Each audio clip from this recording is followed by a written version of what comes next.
Hi folks, Jason here. In this video, going to be covering what we explored in this week's workshop, where we took a cube and sculpted into it, duplicated it, did some sculpting on it, lit it, and then rendered it, and then put it into Photoshop, and then essentially turned it into a scene that looked not unlike this. Okay, so without further ado, let's get going. Should take around about 30 minutes or so, and hopefully by the end of this video you'll know how to kind of create similar scenes or indeed other concepts that you are doing for the project. So you'll need to have Blender open, and you should see a scene like this. Now, in order to kind of bring up the image, if you want to kind of work this way, I do, so I can actually see, what's going on. You do that by holding down Shift and A, and then you basically scroll down to where it says image and then go into mesh plane. From there, you can go and find your folder. In my instance, it's here. And then you go and select it and then you go import. It brings it up there. Now, if you've got it in this shade of view, you won't see it. You need it in the middle circle here or sphere here. And you should be able to just then scale it up and you should see something that looks like that. Now I've already got mine open, so I'm going to go and delete it. And let's get to it. So first of all, I'm going to need to take this cube and remesh it. So I'm going to go down onto the right hand side here at the bottom, click on this little triangle symbol here, which is Object Data Properties. And then with the right mouse, or middle mouse, sorry, go down and go to where it says remesh. I'm going to go and click on that. Now, in order to kind of make it so I can actually sculpt into it, I'm going to put this at, say, 0.009. That should be enough for what we're trying to do. And then I'm going to go voxel remesh. Now, if I hit the tab key now, you should see it should be like bright orange. All right. Before we go into sculpting, though, I'm going to need to do a couple of things. Go to where it says object, click on that. First of all, to apply all transforms. And then go back to object and go set origin and set origin to geometry. There we go. So that's all set. Now you can, if you want, go to the top left where it says object mode, click on that and go down to sculpt mode that way. Or you can hold down Control and Tab and then find sculpt mode in the little tab there and click on that. That'll take us through to sculpt mode. Now, I'm working in Blender 4.3.2, which is the latest version. So you should see a layout that looks something like this. It's very different to the previous versions where you've got the sculpting tools on the left there, but essentially they're the same, just different kind of icons. The main two sculpting tools we're going to be using is this tool here, Scrape Fill, and also the clay strips as well. So these two here. And we're going to start off by using this Scrape Fill tool. And essentially what I want to do is I want to kind of create like a sort of chiseled view of this. Not all of it, but just kind of like these edges and the top, make it look a bit more rocky. So I'm going to zoom in. Now, I want to start sculpting. Now, it's probably the way that it's set. If I just start, say, sculpting there, it looks okay, but I want it a little bit harder. So I'm going to go to Brush and go to where it says Hardness and take that up, say, about halfway. And now if I kind of like sculpt into it on that edge, you just kind of get like a slightly more cleaner line on there. And I don't want to be too even with it. I want to kind of like be a bit lighter. If you're doing this with a Wacom pen, it's easier to do. If you're doing it with a mouse, you can still do it. I think the longer you kind of sculpt into it, the more indentation or the more kind of sculpture we'll put into it. Anyway, so all I'm going to do is I'm not going to really worry about the edges. It's going to be this side. And also you don't even necessarily need to kind of worry about that edge either. The next tool I'm going to be going on to is the clay strips. I'm going to click on that. And essentially what I'm going to do is sculpt into this. Now, I'm not quite seeing it at the moment. So what I'm going to do, you don't have to do this, but just for the purposes of just illustrating for the, for the demonstration, I'm going to go through to the material and I'm just going to change the lightness of it. You can change the color if you want, but I'm just going to change that down a little bit just so it's not so garish and you can actually see what's going on there. If you wanted to also, you could maybe even play around with the roughness if you wanted to and make that just a little bit more shiny, if that helps, with the process. And then now I'm just going to continue kind of sculpting into this. And you can change the brush by hitting F and then taking the size of the brush down and work it that way. Now, I want to create some indentations, and how I do that is I'm going to hold down Control and then sort of sculpt into it, just so I can sort of create some peaks and troughs. So essentially, what you're going to be doing is going back and forth, skimming over the top, very lightly, not too much, and then using, the Control key and changing the brush size to kind of make different parts of it, and basically sort of creating like a sort of terrain. This is supposed to be like a sort of planet surface. So I want to kind of get it looking something like. Okay. And again, you could spend as much time on this as you like. I think just to kind of create the general impression, I'm going to kind of take that to, say, around about there. I think that's good enough for me. And then I'm just going to do the side here. So again, I'm just sort of sculpt into it, again, holding down Control. So just kind of going back and forth. I just want to make it look like a bit more rugged, a bit more like it's got a bit more texture to it. You can continue all the way down to the bottom if you want. I don't think it's entirely necessary because we're not really going to be seeing all the way down there. But we're going to duplicate this, and the gap you're only going to really going to see sort of just down part of it. So I wouldn't worry too much about that. All right. So let's say we're going to leave it there, and that's all we're going to use that for. Now, I'm going to duplicate this. So we're going to come out of sculpting. I'm going to hit Control and Tab key and go back into object mode. But again, you can just go to the top left and do it that way if you want. And I'm going to duplicate this. So at the moment, I'm not quite sure where I am orientation wise. But I think I'm in yeah, so I've got X there. So all I'm going to need to do is select that. I'm going to hit Shift and D and right click just to snap it back into place. So I'm going to go Object, Mirror, and Y Global.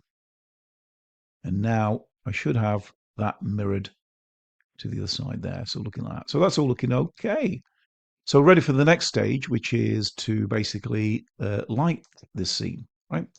So I'm going to go through to this last tab here, viewport shading, and this is with lights. Now it's already got a light in there as default. So I'm just going to move that over, and you can see there. Now it's quite strong. I want it looking a bit more dim, so I could even take this down. So if I, with that light selected, go to the right here, this little light bulb symbol, you take that down to say something like 200. See what that looks like. And maybe I move that just kind of over there, just so it kind of creates a bit more contrast. So that the light source is coming from there, maybe. And then just to kind of add a bit more light, I'm going to hold down Shift and A and go through to light, and this time a spot. I want to kind of create this sort of spotlight effect with in the middle there. So you can see just so it echoes the, well, we can't see it too well. If we just go to back to there, you can see it. So it's going to echo that there. I'm going to go back to that viewport shader, and I'm going to just raise this up. Now it's weakened it a little bit, so I'm going to this to say around about 50, something like that. And also I need to kind of soften this edge. So I'm going to go to where it says blend, and I'm just going to kind of phase that. So that could probably do with being a little bit larger, and also increase that to maybe 400. See what it looks like. So that's looking all right. Now, you could leave the color change until Blender. So if we go back to the middle there, at the moment it's just like stark white. So what I'm going to do here is I'm going to go back to that. I'm going to change the color by going onto this little window here and just kind of very gently kind of change that to there. So it's kind of yellowy browny kind of color. I'm also going to go in and select the other light, so you should be able to see it there, the point light. I want it to be the same color as that. So I'm going to go through, click on the color, and then there's a little eyedropper tool there. I'm going to click on that and then select that as well. Now it's probably like a little bit too dark at the moment. So I'm going to click on that. So you see there, it's kind of darkened it down a little bit. So I'm just going to lighten that a little bit more. Again, I can play around with this in Photoshop if I wish. Right. So I've got the basic information there. The last thing I need to do really is just set up the camera and light it. So the camera's already in there by default. So you can select that, or even just select this little symbol here. Let's select the little icon there. And it's just zoomed through to where the camera is. It just happened to be positioned there. That's fine. Don't do anything apart from hit the letter N.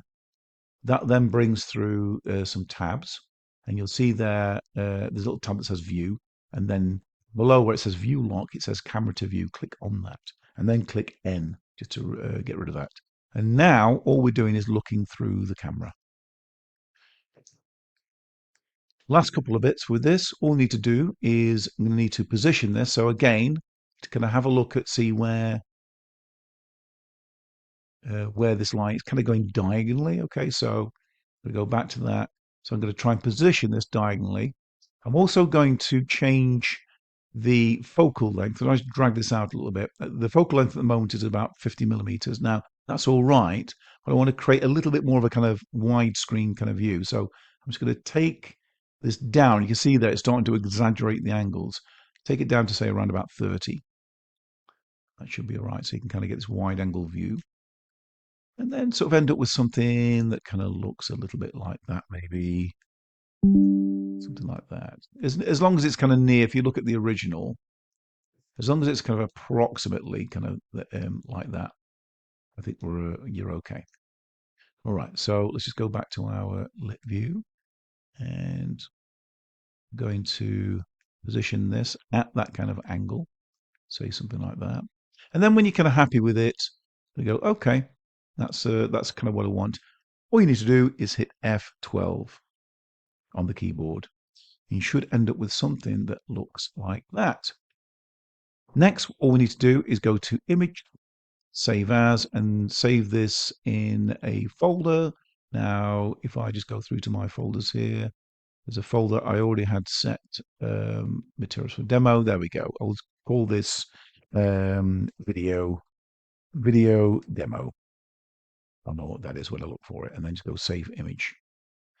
And that's it for this section. The next bit is we're going to open up Photoshop and we're going to play around with this some more. So I shall see you in the next part. Hi, so welcome back. So now you should have Photoshop open. We're going to create a new file. So I'm going to go through to File here and I'm going to go to New. And I'm just going to bring this up because I've got dual monitors going on here. So here, if you go through to Print, we're just going to do this at A4. So click on where it says A4 and go Create. There we are. So I'm going to need to rotate this. So I'm just going to zoom out a little bit. Just press Control and minus. So in order to kind of rotate it, you need to go through to Image, Image Rotation. Doesn't really matter at this stage. I'm just going to go clockwise. So there we are. So now we've got a view of it there. And I want to get the ratio right for this. So before we actually import the image, or we can open them both, but I wanted to just also import an image that shows ratios for when you're doing concept art, particularly like, movies and games. So I'm going to go File, Open. I'm going to go find my folder again, wherever it is. Go and find it. Choose somewhere.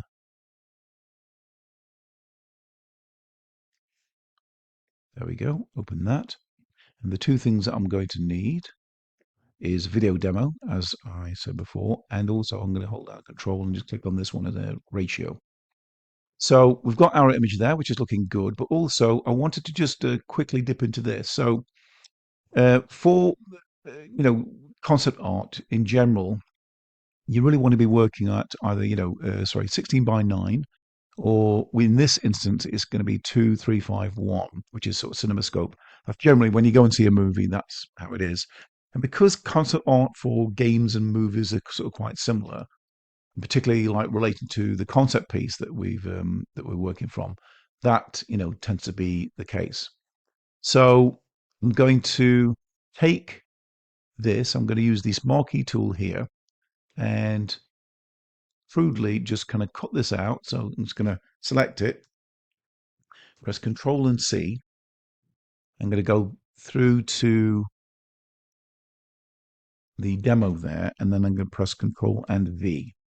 And then I'm going to press Control and T. And here's a way you can just sort of have a play around. I'm just going to sort of position this now to where I want the kind of the window to be, as it were. So I can't quite see through this at the moment, so I'm going to go through to my layers and just change the opacity just so I can see through. Now, in terms of like the position of it, I think that's kind of looking all right. Say something like that. I think that works for me. I'm going to hit enter, and then I'm going to use the marquee tool again and just kind of cut that out. So say something like that there, and then go to image and crop. So now if I take away that layer, you see there now it's all framed. And in order to get rid of the dotted line, it's Control and D. Okay, cool. So ready to start working into it. Now, we've got a couple of things going on here. First of all, it's looking a bit washed out. We need to change the contrast on it, so I'm going to do that. And also, these areas here need filling in with a bit of copy painting or a bit of photo bashing. So firstly, what I'm going to do is I'm going to go through to image and go through, go and select the image, go through to image and adjustments. And first of all, we're going to be looking at the levels. And the levels basically just determine where the kind of, the sort of contrast and things like that and some of the highlights. So that's kind of looking all right like that. And again, you can sort of just play around with some of these kind of parameters. I think that's kind of generally looking all right. I'm kind of quite happy with that. I'm going to click OK. And then I'm ready to basically start kind of, bashing over the top. So essentially what you do here is you can see there I've got the lasso tool, which you could use, or I could right click and go for the polygonal lasso tool.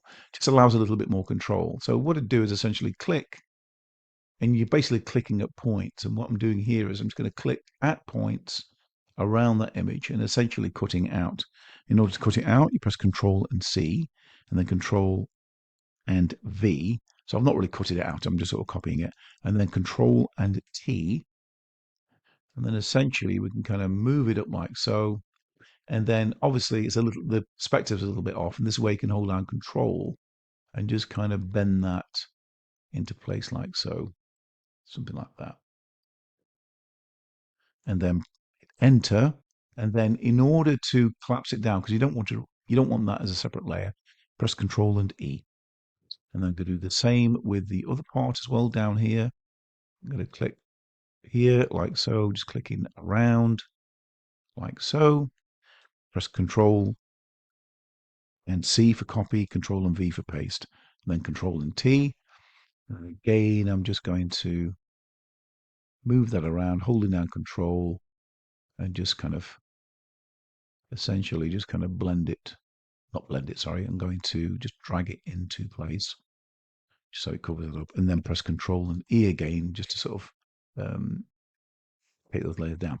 Right, so we're ready to start working into it. Now, I'm going to need to bring the reference back up again. So this is where I'm just going to use a bit of software, free software called PureRef, just so we can actually have it on screen and I can use that as a reference. So I've brought up PureRef here that you can see with the reference on there, and it's going to be really handy in terms of trying to kind of get some of the details. It's not going to be an exact replica, but hopefully going to be something approximating this original one. So going to look at sort of creating, you can see here there's these kind of like these crater type things. There's bits where it's kind of, you've kind of got these crevices as well. So essentially, the brush that I use, and you can use any brush that you want, I'm going to use a stipple brush. And you'll find this if you go into this little cog symbol here. So you right click, go into the little cog symbol, and it's legacy brushes. And then inside legacy brushes, there's a folder called, if I can find it, called natural brushes. If I can just scroll down to it, just gonna let me find it. There we go, natural brushes. And then it's any one of these like stipple brushes there. And in order to kind of create some dynamic on there, what you're going to need to do, I'm just going to move this over a minute. You'll need the brush presets open. If you don't see that, go through to Window and Brush Settings. Yeah. That's what I've got going on here. Once you've got that, I'm going to bring that up there. Let's just move this again out of the way. You'll see I've got shape dynamics and scattering. And on these tabs, you'll see there, you'll need pen pressure set up like so, and also with shape dynamics. Now it appears I've got like an exclamation mark for some reason on that, like it looks like it's not working. So we'll just test this out. So if I go and select my brush and go and create another layer, for example, and then start drawing, you can see there now, if I just minimize that, that exclamation mark's gone. So you should be seeing something that kind of looks like that. All right, just going to go and undo that. Okay, so scattering, you'll need that kind of turned up, not too high, but sort of say something like that. And then once you've kind of got set up with the brush, that is essentially it in terms of like with the brushes, and then we can just start working into it. So what I'm going to do is I'm just going to do a little bit of a demo, and then I'm going to continue, but probably like speed parts of the video up, because essentially a lot of it is just rinse repeat. So you end up just kind of doing the same thing over and over again. What I'm going to attempt to do here is I've got my layer sorted. I should have anyway. There we go. So I've got the layer sorted. So I don't want to draw maybe darkly over the top. And then I'm going to start drawing. So for example, say parts like here, I can see where it's kind of like you got all these kind of rock formations and things like that. I'm just going to kind of work into this. I might just take that little eyedropper tool and just make that just so it's kind of like the same color. And then essentially just working our way around. If I just zoom in and just scroll that down there. So essentially what I'm doing here is creating like, you can see there, if I zoom in on here, it's just doing all these kind of like different sort of rock formations. Yeah. So just move this over to the side.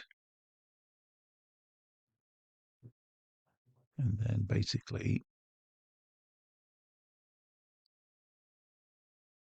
start sketching some of the stuff in really. So it's at the points like this where, you just do well to kind of like stick on some headphones and, just, zone out and just start kind of putting these details in, observing what's kind of going on in terms of, the bits of rock and things like that. But essentially, this is it. So work way around like so. And again, just kind of adding these like little bits of detail. Also, things like this, you can see here, there's a bit of an ugly edge there. I'm going to use a thing called the smudge tool, which is essentially, you might sort of see the blur tool instead. Just right click on it, smudge tool. And then with the smudge tool, select your stipple brush. Make sure the strength is turned up, fairly high. And then what you can do is you can kind of blend. Sorry, I need to be on that layer. You need to kind of blend stuff like, like the layer together, just so it kind of gets rid of that horrible edge there. I'm going to go back to my other layer now, with my brush, and then basically just sort of work away. So I'm going to just speed this part of the video up now, and essentially you should be able to sort of see this picture starting to emerge, which will hopefully be the same as, or roughly the same as the picture there. So here we go.